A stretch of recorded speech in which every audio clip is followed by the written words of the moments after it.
Today is the last day of the UN Climate Summit, and so far, pledges made by countries, including ending deforestation and reducing global methane emissions by 30% below 2020 levels by 2030. But a new report shows the world is still on track to warm by more than 2 degrees this century. That blows past the 1.5 degrees scientists say the world needs to meet to avoid devastating effects of climate change. So joining us for more on what progress has been made, if any, at COP26 is environmental activist David Suzuki. Welcome to Your Morning.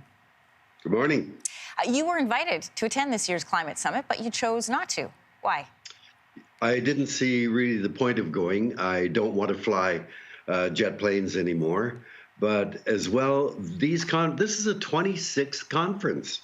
You know, I hear this morning they're celebrating because for the first time in 26 meetings, they've got fossil fuels actually in their documents that they're going to end with.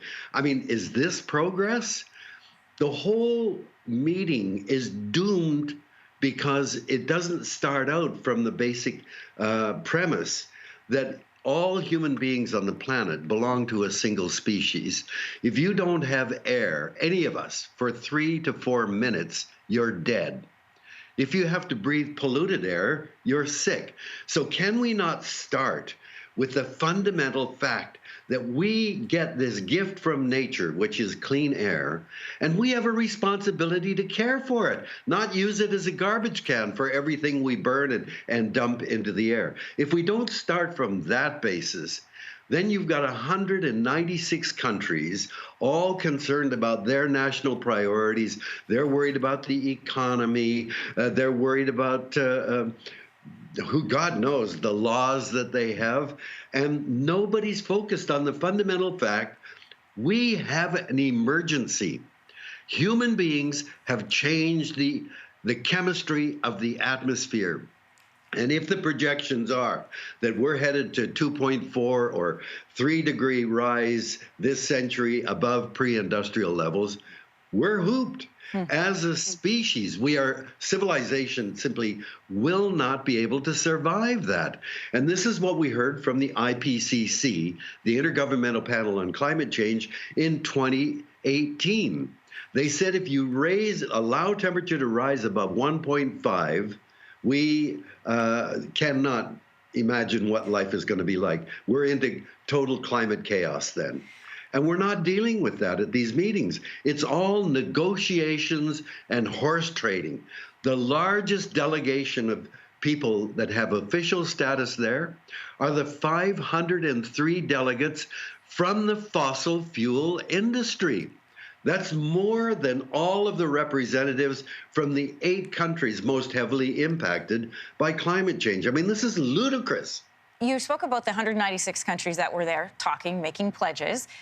Some of those pledges that were made by our country include capping oil and gas sector emissions and stopping public financing for fossil fuel projects. So in 2019, just as a reminder to people, Canada's oil and gas sector accounted for 26% of this country's total emissions. Canada also is one of the world's top public financiers of fossil fuels, averaging more than $13 billion per year. So are these pledges realistic for Canada to achieve? Necessary maybe, but are they realistic? They should be achieved and more, but let's look at our history. Canada has made promise after promise after promise to reduce our emissions or cap our emissions. We have never, ever even tried to meet the promises we've made. So this is just another one of those promises. I don't have any hope that we're going to try to meet it because it's all done within a political context. Please, please, please declare an emergency and look at what we did when COVID hit. You know, $300 billion have been spent dealing with COVID. Where the hell did this money come from?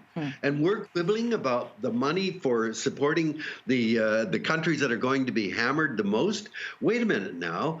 The fossil fuel industry, the most profitable sector in society, around the world, according to the International Monetary Fund, was subsidized to the tune of $5.9 trillion in 2020. That's $11 million a minute going to the fossil fuel industry. What the hell? There's lots of money there. We just have to stop subsidizing this sector. David Lewis used to talk about corporate welfare bums. That's what this industry is. Why are we subsidizing an industry that is at the heart of the problem that we face? Doesn't make sense. So don't talk about money being a problem. The question is, are we committed to deal with this the way we did against COVID? And we're not out of the COVID crisis yet, but COVID is nothing compared to what climate is going to do to us if we don't take it as an emergency. David Suzuki, we're going to have to leave our discussion there. Thanks for coming on this morning. Thanks for having me. Hey, thanks for watching. If you liked this, be sure to subscribe here, or you can check out more Your Morning videos right here.